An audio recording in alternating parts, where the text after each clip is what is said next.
Hey guys, welcome back to What If Deku was the reincarnation of Neku Sakuraba. In the last part, we covered how Neku would be reincarnated alongside his friends, and also established how they would remember their previous lives. But anyway, with that out of the way, let's get into it. So we start off this part on top of the 104 building with Joshua sitting at the edge, staring into the sky, with someone behind him saying, "So Joshua, why didn't you reincarnate those kids why did you reincarnate those kids into another universe? I know you had enough power to bring Neku back." Joshua looks back saying, "Caught me red-handed, Hazuki. You're right.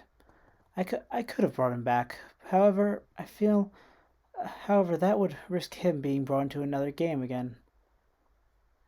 If we if if we need him to. And I feel that boy has went through enough games to at least earn him the guarantee that he won't be brought into another. Same reason, same reason I was considering doing the same for Rindo and the others. However, as per Neku's request, I left them out of it." Has Sai saying, I guess I can see your point. Alright, I won't push it." Joshua's smug grin says, "Oh, th- this is new. Did your talk with dear Rindo change your view on humans, as Neku did with me?" Has smiles saying, "I guess you could say that." I'm not covering the secret ending dialogue mostly because I don't remember it word for word, and I want to add this to as an explanation as to why Joshua did what he did. Honestly, leaving it leaving it on him saying sorry impossible was total BS. At, at least this way Josh has a reason for actually acting like that. And I mean Neku got shot by this guy twice and forced into Reaper's game technically 4 or 5 times. Anyway, going back to MHA, Izuku's life remains pretty similar to what happened in canon. He's still quirkless and is bullied for it, but as a result, he wears a certain set of headphones wh- uh, when, whenever he isn't in class, except at home, of course.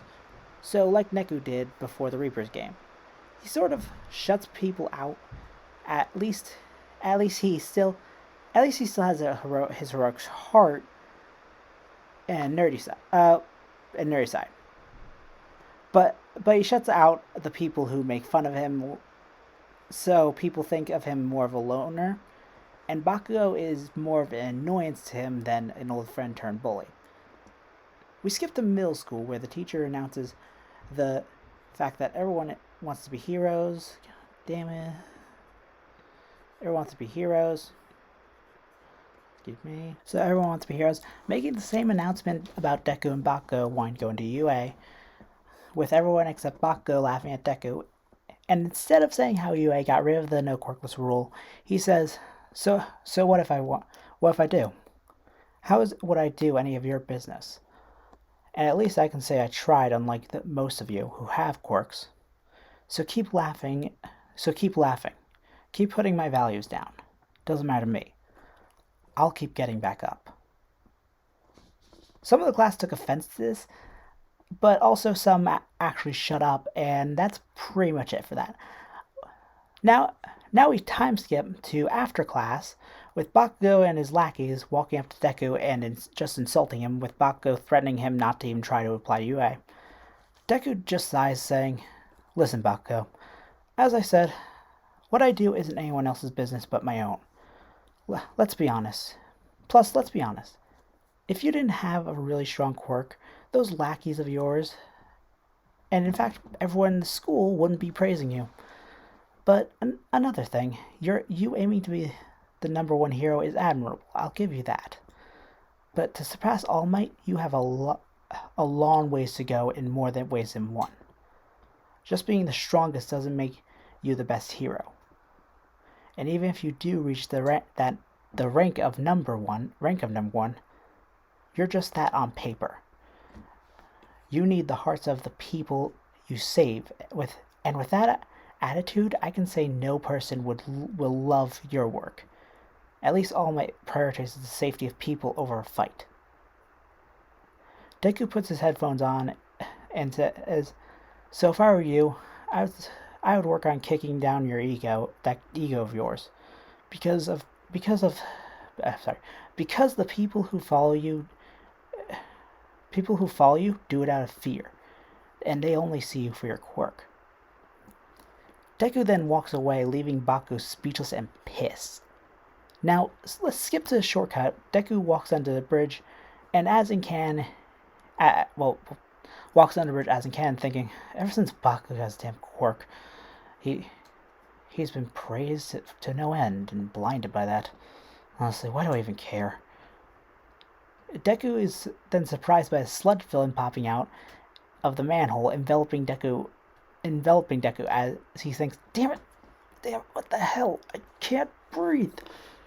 As Deku begins to black out, All Might comes in, saves him as in canon, and yes, Deku is still a bit of an All Might fanboy. That hasn't changed. And he still freaks out and grabs onto All Might, and they land on the roof where Deku asks his question about if he can become a hero without quirk. All Might deflates, and we get a similar scene to what happens in canon.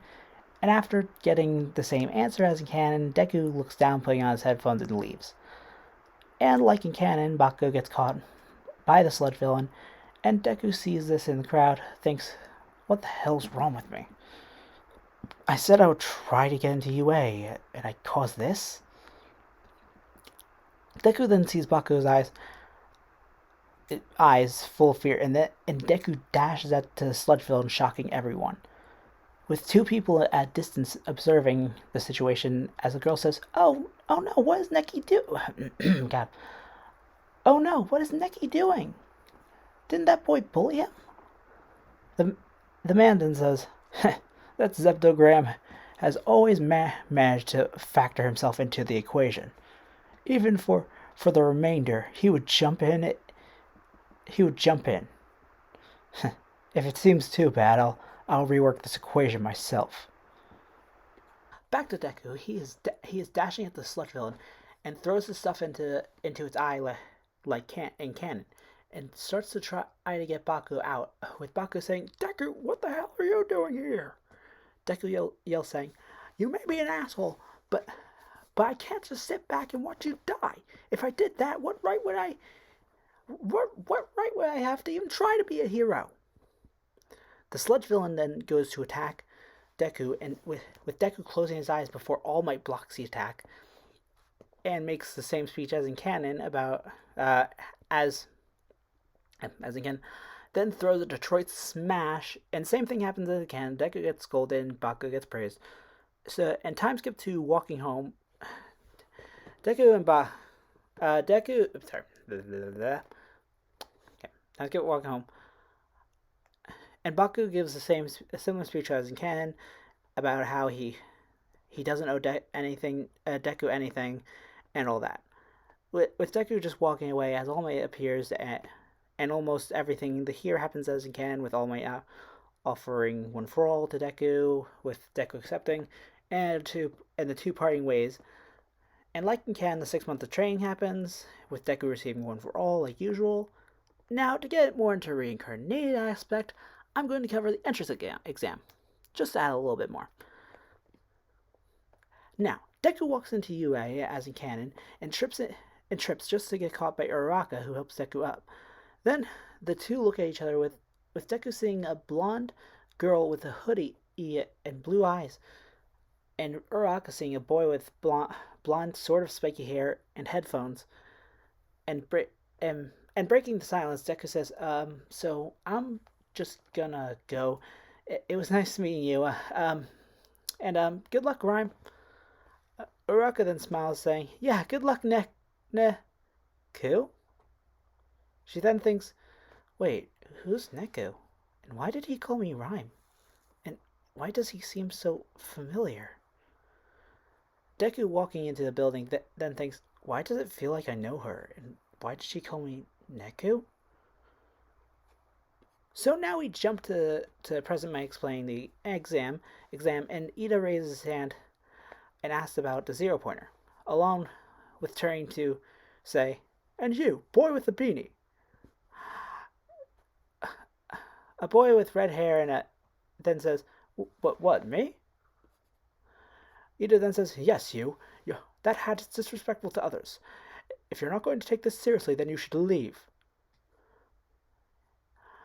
Deku, hearing this, stands up, saying, "Okay, listen here. That guy did nothing to warrant that sort of attitude or remark. What he wears on his head shouldn't concern you, and nobody even seemed remotely bothered by it. And also, if you were listening properly, you would know that President Mike was not done talking yet before you interrupted him to ask something that was probably going to be explained soon. So if you don't mind sitting down and keeping your rude remarks to yourself." Ida's eyes widen as he sits down, and President Mike continues with the red-haired boy saying, yo man, thanks for that." Deku then says, "Don't mention it." We skip the entrance exam and the fake city where Deku is waiting for the door to open, and then he sees the red-haired boy and the girl from before, and in them he sees two familiar faces as he holds his head, as some memories flash in his head, as he says to himself, "What was that?" He then shakes it off as the gate begins to open. Deku dashes in without even thinking. He slashes down on a 1-point robot, destroying it, and thinks, "Wait, how did I didn't even use one for all." The students that are still back at the start think that Deku is cheating, and President Mike says that there's no countdowns in a real fight, so go. Deku, still shocked about what he just did, is about to get jumped by another robot, but is saved by another participant. Deku then shakes off his initial shock, thinking, "Well, whatever. I'll figure out whatever just happened later. For now, try to focus on getting some points." Deku dashes onward and starts using the Force Round Psych, which I am not classifying these as pins, just psychs, because there are 250 pins in Neo, and probably more than that I'm not aware of. So yeah, no thanks. But anyway, this goes on for a while with Deku getting the hang of these two attacks. So he has like 30 points so far. So now when the zero pointer comes out, and with everyone running, until Deku hears a girl scream for help, as he turns around to see the girl from before under the rubble, and then he starts running to her, but he's not alone in this. The red-haired boy from earlier seeing the girl immediately runs to her as they both yell, "Rhyme!" The two look at each other, and then memories flood back to both of them at the same time. Same with Araka, who saw them running to her as the two boys smirk and with a blue aura surrounding each of them, with the red-haired boy yelling, "Pick it up, phones!" while speeding up, and Deku then says, "I'm there!" He dashes as fast as he could, and the two attack the robot multiple times, pushing it back with each attack. Slightly with each attack. After a while, Deku says, "Beat, get Rhyme out now! Get Rhyme now! I got this!" Beat then starts to lift the rubble off Uraraka, otherwise known as Rhyme, saying, "You better not die, you hear me, phones?" Deku then uses 100% to jump up at the robot and uses Detroit Smash like in canon, destroying the zero pointer, with Beat being shocked, same with Uraraka and everyone else. And when Deku was falling down, he still gets slapped by Uraraka as in canon, and same thing happens from there. But Beat then walks up to the two and starts crying, saying, "Damn it, I thought I might never see you two again. It's been so long." Deku is still in pain, and Uraraka both smile, and Deku says, "Well, I'm just glad you two are alright." And like in canon, Recovery Girl comes in, heals Deku, and while they leave, Deku asks, "So, have either of you seen Shiki yet?" They both shake their heads, with Uraraka saying, Joshua did say, hey, she would have a Mr. Mew with her." and that her quirk would have something to do with creation. Beat then says, oh yeah, Priskit did mention that, so we should be able to notice her from a mile away. Deku then smiles, saying, well, that's a good idea. That's good. Oh, before I forget, what are your names? Uraka then says, oh, right. Well, my name is Ochaka Uraka, but you two can still call me Rhyme. My quirk is zero gravity. Beat then says, oh, that's what you mean.